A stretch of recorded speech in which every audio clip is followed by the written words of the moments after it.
Tatsuki Fujimoto, I've got a question for you. What's up? Why do you keep doing what you're doing? Why is it that it's always you? It's only you. Why do you keep roping me in, getting me in good spirits, making it good vibes, and bam! Completely shattering everything that I thought. Why? Mind you, I've only read Chainsaw Man. I'm caught up to Chainsaw Man, and I've only watched Look Back. That's it. I haven't read or watched any other of your projects. But out of every mangaka,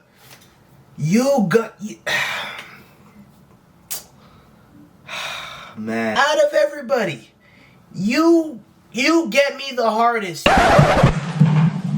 Pause! I'm like, what did I just say? You don't know what I said. You get me invested in these concepts, these characters, and then you just squish it. It's like, are you making fun of me or us? Or are you trolling? What's going on? Why can't you just have a happy story with a happy ending? If you guys don't know, I'm talking about Look Back. It's a one-shot manga that came out as a movie, and it just came out on DSPs. I'm pretty sure it came out a month ago, but it was something on my watch list, and I just forgot about it.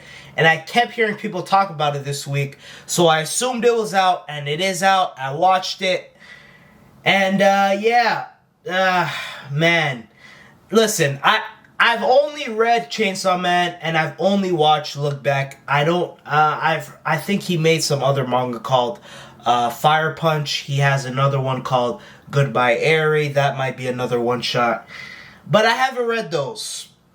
And at this point, I don't know if I want to read them because he has a gift of drawing you in. Fujimoto, he has a gift. He has a gift of drawing you in, like with good intentions, making you extremely naive, not making you think of things he just did in the arc prior or the project prior. You're just completely immersed and invested in the story. And then bam! Like I keep saying, out of nowhere, I still didn't forget about Chainsaw Man. I won't say what. Because of the anime onlys. I won't say when, I won't say what. But I haven't forgotten about it. I have not.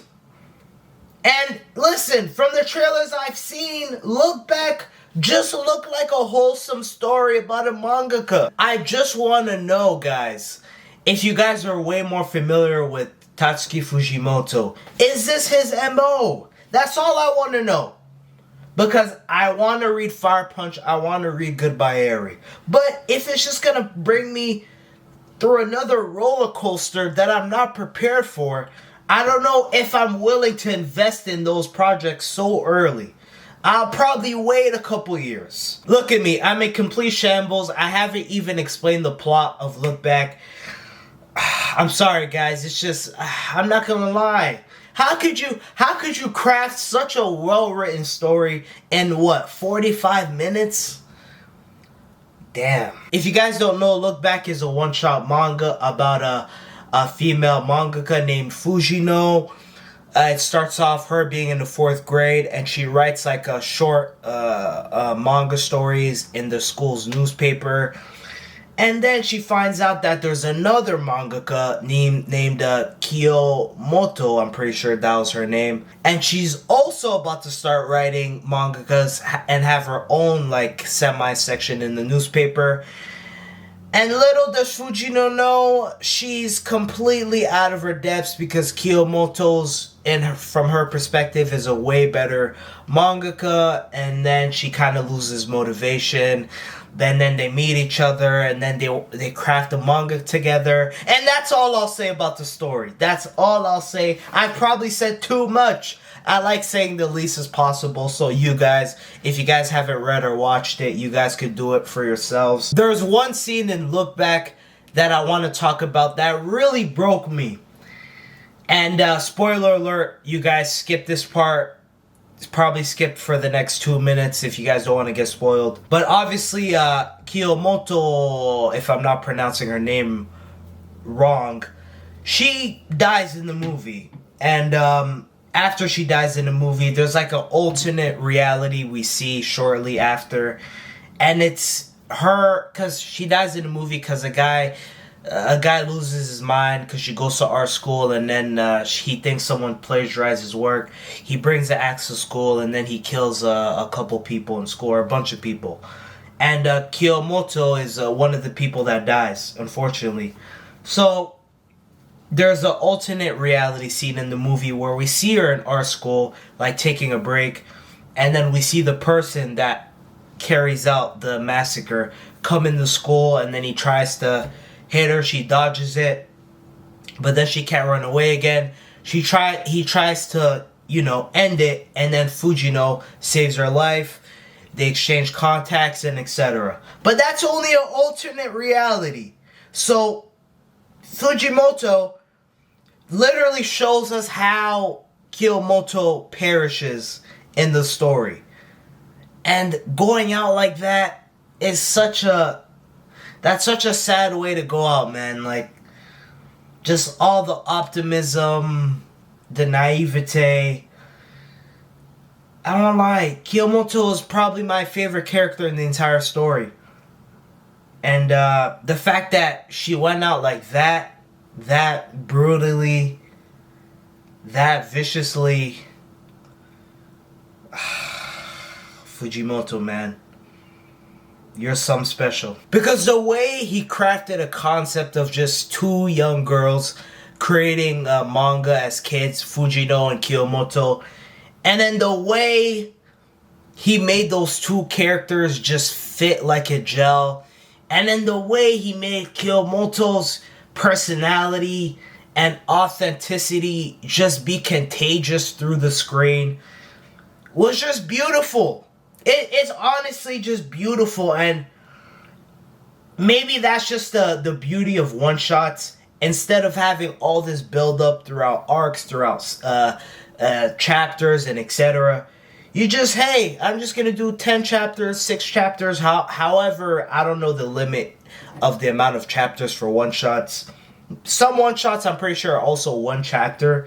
So it's like, maybe that's their brilliance. It's everything is just a pile of emotions just combusting into one thing. And it's just a roller coaster of emotions happening so quick. Out of all the new mangakas, Tatsuki's the one that piques my eye the most, and I'm probably gonna read Goodbye Eri after this. I just hope he doesn't bring me down an emotional roller coaster like Chainsaw Man and Look Back. Please don't. Please. Please. Those were my thoughts on Look Back. Fujimoto needs to stop playing with his audience. He needs to maybe have like a Disney type of arc or story, Like, just have one. Like, I probably get the gist that, he's really creative and that's the way he tells his stories. But, just for the little Disney part inside of me, just have one, maybe another one shot. That's just a pure Disney type of story, I really do like the way he tells his stories, though. I'm just talking shit. And I'm just really... Why is it that it's always the characters I like the most that he plays around with? That's my only thing. It's always the characters I love. Man, that was a lot. That movie was a lot. It's blessing in disguise that it was only 45 minutes, because 2 hours of that movie,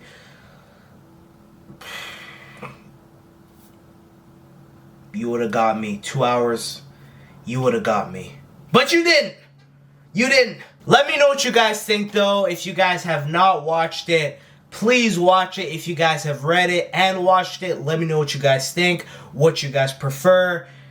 And I'm gonna leave it here and probably read Goodbye Eri. I might make a video on it. I just hope he spares me with that one. I genuinely just let it be a bit Disney.